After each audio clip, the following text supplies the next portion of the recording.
Alright, this will be a build walkthrough of my 2017 Wrangler. On the front here we've got a Poison Spyder Stinger bumper here. We've got some nice red shackles. Got the Factor 55 Pro Link here. I love this thing. Safest way to winch. Got LED fog lights, LED headlights. Got a Warn VR 10,000 pound synthetic winch. We've got 2 on each side for a total of 4 amber black oak floodlights in the front.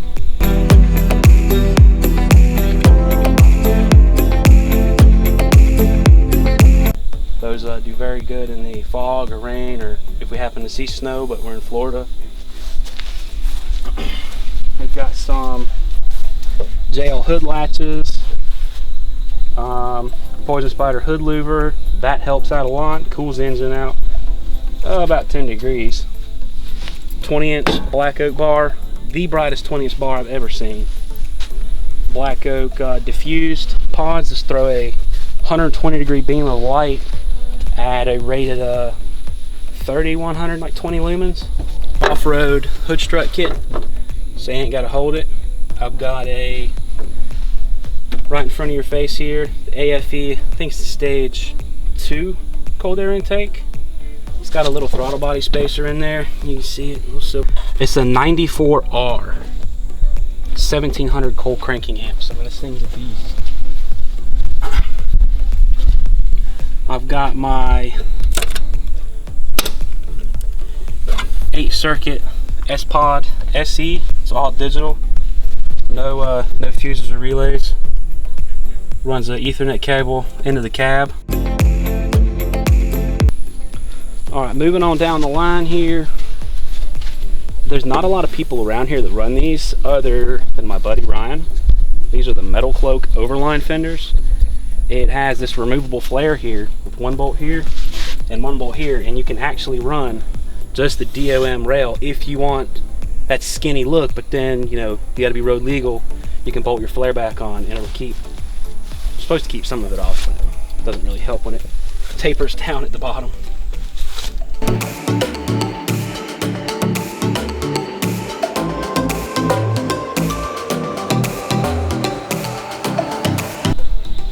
Alright, starting with the rear fenders to match along with the fronts.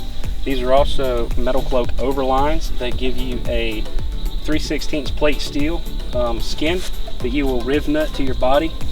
Covers the whole section here to the back around the gas cap. They give you a very nice template to use putting these on.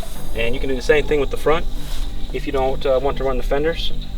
1 bolt here, 1 bolt there, 2 smaller bolts inside. Whole flare comes off. You can just run the skinny look, the tube in the front. You know, if you're just wanting to get the most articulation out of it. But these right here, your normal fender is going to sit about here. So it sits about 2 inches higher than your regular fender anyhow. And the front sits even higher. On the rear end here, we've got a Moto-Bilt. This is their, I believe it's the Crusher series. Again, got some red shackles to go along with the black and red and the gray theme. Keep it kind of stealthy, little red accents. All personal preference. In the bumper here, more of those black oak LED 120 degree spread, 3100 lumens. I mean, you don't need anything brighter than that. I got 2 of them in here, and that is hands down blinding in the daytime. For taillights, everybody, like everybody else, they're running the JW Speaker ones. You know, they're by far, I haven't seen a taillight brighter than that. Any brand, Chinese, American, Taiwan, Japanese, whatever you got. These have been the brightest. Sticking with the Metal Cloak. This is their heavy duty tire carrier. I love it because you just beef up your brackets here. They give you all these new brackets. You can go in these 4 bolts here, and you can actually add a high lift or like a jerry can holder. And we got a 3rd brake light here in the wheel. So if there was somebody in the Jeep to hit the brake, it would just be a red circle. Inside, we've got, don't mind all this. This is all me trying to stop this thing from rattling, and it doesn't work. It just rattles. But it's the front runner table And to be able to drop down and just have a table with no holes in it, it's a lot nicer to have than you think. And it came with some steel wire on it that broke the first time I used it. So I replaced it with paracord. It folds right back up. Paracord keeps its memory. Done. And the thing will hold pretty much whatever you want. Standard toolkit. Got the cooler, the red bags, all full of recovery gear, snatch blocks, shackles, tree savers, snatch ropes. Got some more miscellaneous tools in here. That's a socket and wrench kit, chair. A lot of people will get that light that goes right here. The one major problem of that is if I'm working here, that light is over my head. I'm casting a shadow on what I'm doing, so I've got to stand like this to do what I'm doing. The light that I've got, I put a switch in here, and mine is up under the hardtop here. It sticks on a double-sided tape. It's, I think, a 28 or 30 inch LED light. Just needs 12 volts of power and switch to turn it on. And that being in there, that will light up. If I'm standing here, it will light up here, out there, you know, out wherever it can get. That's, you know, it's not going to shine through the hard top. Having it in here is a lot better, because if you're working in here, then you've got light down on your cargo instead of having light up here, casting a shadow, and you're having to do a silly dance to see what you're doing. Now we're going to get into the meat and potatoes, the part everybody wants to see. What suspension are you running? What wheels? What tires? What steering? What this? What that? For steering, I've got everything Metal Cloak. I've got their heavy duty chromoly drag. So one little pin here, you can pull this pin, flip your sway bar link right back down and get it on that pin there to get back connected to go drive on the road, but we're obviously off-roading for the time being.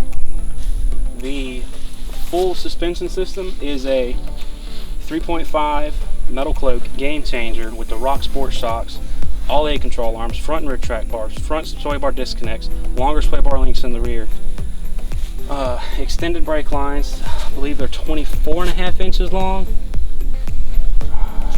You get the true dual rate springs, which you can see here. You got your road rate, and up here you've got the tighter wound coils, so that when you do articulate and this thing drops down real far, those extra springs will extend out and keep that coil in place. This is something Metal Cloak exclusive. It's their, I believe it's a Duro spring. That right there is a massive upgrade over those factory yellow bump stops.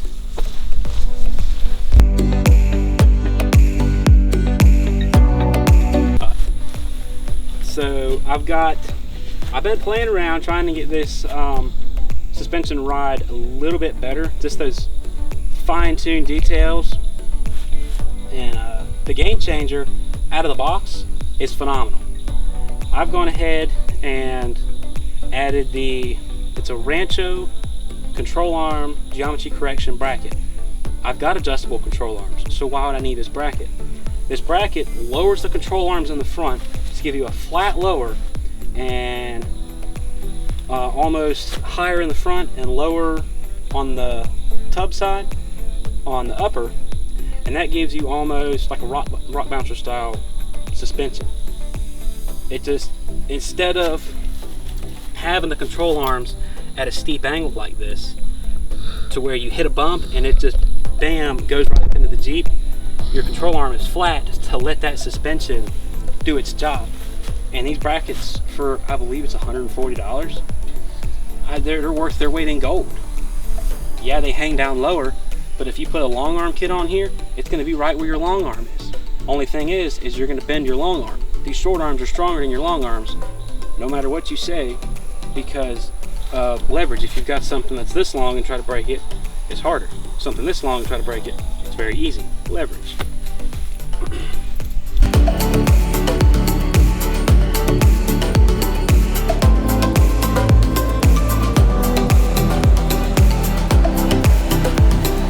And everything. Gears, drive yes. line, your See, there's so much stuff, man.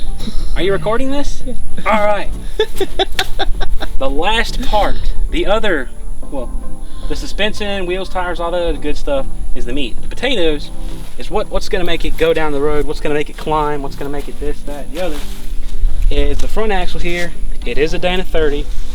We've done what we can other than putting a truss on top, which I don't want to truss because then I'm going to end up losing my up travel. I'm going to have to clearance other things, this, that, and the other. You may have your own opinion about it.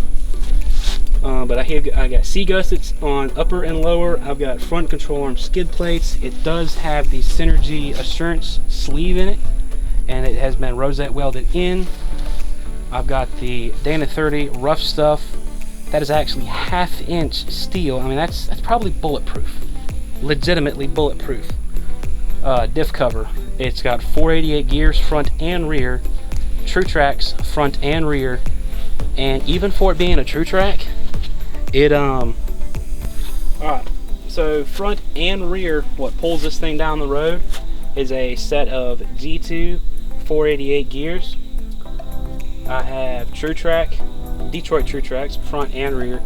And even though the True Track is a gear-driven limited slip differential, I said they've actually impressed me. I said they will go about as good as a locker will until they won't. But then at that point, you know, I got this winch on the front here that I never have to use because I had a locker in the front. Limited slip, you know, it'll get through a good bit of what you need to do. I mean, we're in Florida. We're not in Tennessee. We're not in Moab. We're not, you know, locked of diffs, air down to 5 PSI with my bead locks, which these are actually fake bead locks, but that was a good deal on the wheels. And, yeah, that's about it. Oh, Adams front drive shaft in the front. It's a 1310. Why not a 1350? 1310 was cheaper. Cut. All right, so for my exhaust, under the driver's seat on the 2 doors, like right about the driver's seat, I don't know where it is on the 4 door, could be a little bit farther back, is this resonator. It's not very big, but I took that out. I put a MagnaFlow 4-inch resonator in there, and on the back here where this comes out, I have a 2.5 inch in, 2.5 inch out Flowmaster Flow Effects, and I'll crank that up for you now. And then you'll also probably hear that AFE intake up in the